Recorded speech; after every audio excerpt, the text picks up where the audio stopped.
एक लिमिट होती है, एक सीमा होती है, कोई आदमी कितने सामान इस्तेमाल करे, कितने सामान खरीदे।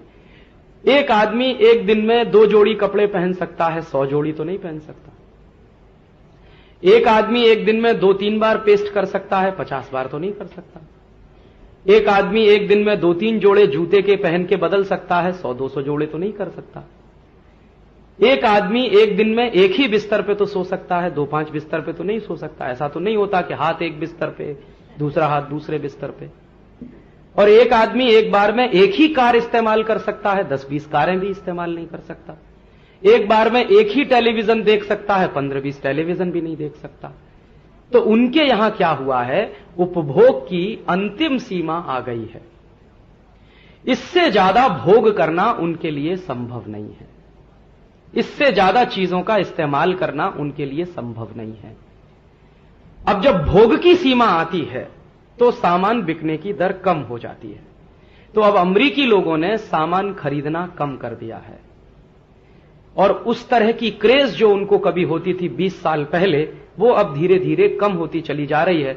तो बाजार में सामान कम बिक रहा है, तो कंपनियां बंद हो रही हैं, बेरोजगारी बढ़ रही है, और उससे उनकी चिंता बहुत ज्यादा है। और उनकी चिंता इस बात से भी बहुत ज्यादा है कि दुनिया में कुछ ऐसे अर्थशास्त्री हुए हैं जिन्होंने कुछ सिद्धांत दे दिए। एक अर्थशास्त्री हो गए एडम स्मिथ, जिन्होंने विकास की परिभाषा ही ऐसी तय कर दी। रॉबिन्सन हो गए, फिर और तमाम हो गए। इन सब अर्थशास्त्रियों ने कुल मिलाकर जो विकास की परिभाषा तय की वो ये थी कि जितना ज्यादा से ज्यादा आप उपभोग करो, जितना ज्यादा से ज्यादा आप कंज्यूम करो, आपके कंजम्पशन का पैटर्न जितना बढ़ता चला जाएगा, आपके भोग करने की दर जितनी बढ़ती चली जाएगी, उतने ही आप विकसित होते चले जाएंगे। तो विकास की उन्होंने एक परिभाषा दे दी। दुर्भाग्य से ये अमेरिका और यूरोप वाले देश सब उसी में फंस गए कि ज्यादा से ज्यादा भोग करना है, ज्यादा से ज्यादा उपभोग करना है, तो उत्पादन भी ज्यादा से ज्यादा करना है, तो भोग करने की कोई सीमा नहीं होनी चाहिए, तो विकास उसी से होगा। तो बहुत सारी चीजें फिर उसके हिसाब से उन्होंने तय करना शुरू किया, जबकि मानव की स्वाभाविक प्रकृति त्याग करने की होती है, वो चाहे अमेरिका का हो चाहे भारत का। कुछ देर के लिए आप उसको जबरदस्ती भोग कराने में डाल सकते हैं, लेकिन अगर आप उसकी नेचुरल टेंडेंसी के बारे में समझने की कोशिश करें, नेचुरल इंस्टिंक्ट के बारे में समझने की कोशिश करें, तो वो त्याग करने की ही होती है। इसलिए भारत के मनीषियों में और अमेरिकी अर्थशास्त्रियों में बड़ा भारी फर्क रहा। यहां के मनीषियों ने विकास की एक ऐसी कल्पना की जिसमें आपसे कहा गया तेन त्यक्तेन भुंजी था, ईशावास्यम इदम सर्वम यत्किंच जगत्याम जगत तेन त्यक्तेन भुंजी था। हिंदुस्तान की सबसे बड़ी फिलॉसफी है तेन त्यक्तेन भुंजी था, त्याग पूर्वक भोग। त्याग भी नहीं, भोग भी नहीं, त्याग पूर्वक भोग। तो आप मनुष्य हैं, मानस हैं, और अगर आप त्याग में निकल गए तो आप फिर ईश्वर हैं। किसी भी समाज में त्याग करने वालों को ईश्वर मान लिया गया, वो भारत में ही मिलेगा आपको। उदाहरण के लिए भगवान राम महल में रहते हैं, दशरथ के बेटे हैं, राजकुमार हैं, तब तक उनको कोई नहीं पूजता। जब महल छोड़ दिया, राजकुमारी छोड़ दी, सब कुछ ऐशो आराम छोड़ दिया और 14 साल तपस्या करने के लिए चले गए, तो मर्यादा पुरुषोत्तम हो गए। तो हम तो मर्यादा पुरुषोत्तम की पूजा करते हैं ना, राजकुमार राम की पूजा तो कोई नहीं करता इस देश में। या महात्मा बुद्ध जब अपने ऐशो आराम छोड़कर साधना के पथ पर निकले, उन्हीं गौतम बुद्ध की पूजा की जाती है ना, उसके पहले वाले की तो कोई नहीं करता। या महावीर स्वामी सब कुछ छोड़ा, ऐशो आराम छोड़ा, महल छोड़ा, सब कुछ छोड़ दिया, साधना की, तो तीर्थंकर हो गए, ईश्वर मान लिए गए। माने हिंदुस्तान में जो जितना ज्यादा त्याग करे वो उतना ही ऊंचा, माने जो जितना त्याग करे वो उतना ही विकसित, और विकास के उस चरम पर कि हम सब उसके सामने झुकना शुरू कर दें। हमारे देश में आप और हम सब साधु संतों के सामने झुकते हैं तो उनके त्याग के कारण, भोग में नहीं झुकता है कोई भी आदमी, तो भोग में झुकने का संभव भी नहीं है। तो यहां तो त्याग आधारित विकास रहा, और वहां तो भोग आधारित विकास रहा।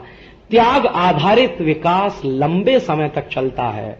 2000 साल चलेगा, 5000 साल चलेगा, 10,000 साल चलेगा, 25,000 साल भी चल सकता है, 1 लाख वर्ष तक भी चल सकता है, क्योंकि सस्टेनेबल होता है।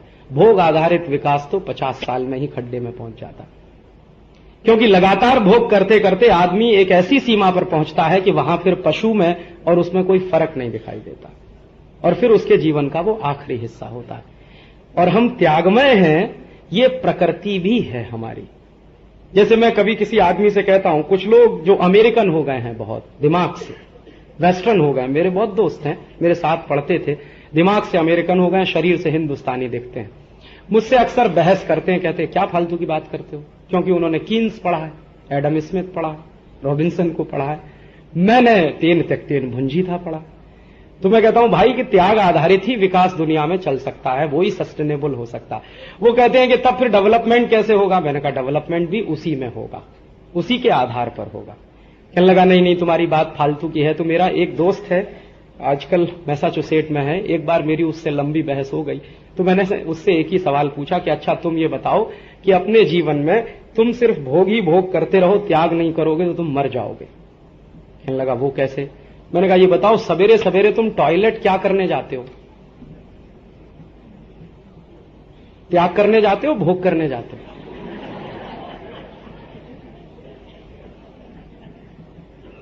एग्जाम्पल मैंने बहुत क्रूड चुना है ताकि आपको समझ में जल्दी आए।